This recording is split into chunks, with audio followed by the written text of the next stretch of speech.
A reading from the Book of Wisdom, chapter 15.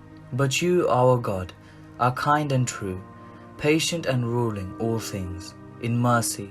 For even if we sin, we are yours, knowing your power, but we will not sin, because we know that you acknowledge us as yours. For to know you is complete righteousness, and to know your power is the root of immortality. For neither has the evil intent of human art misled us, nor the fruitless toil of painters, a figure stained with varied colors, whose appearance arouses yearning in fools, so that they desire the lifeless form of a dead image, lovers of evil things, and fit for such objects of hope are those who either make or desire worship them.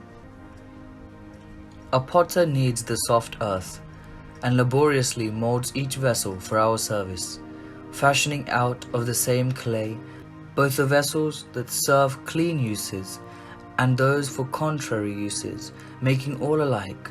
But which shall be the use of each of them, the worker in clay decides.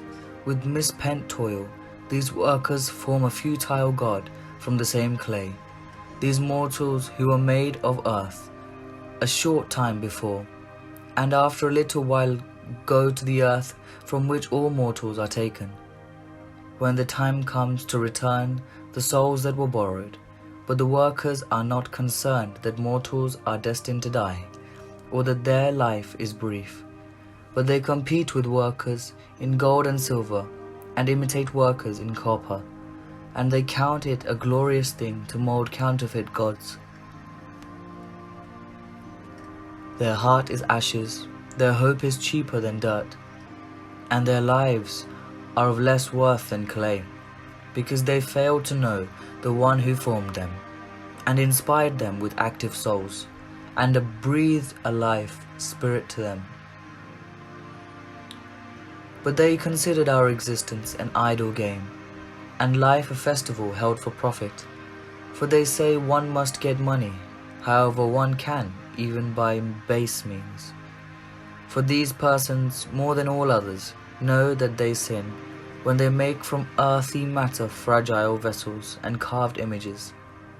But most foolish and more miserable than an infant are all the enemies who oppressed your people.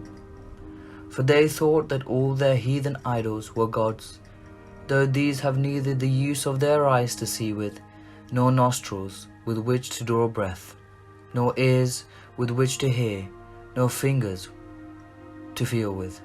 And their feet are of no use for walking, for a human being made them, and one whose spirit is borrowed formed them. None can form gods that are like themselves.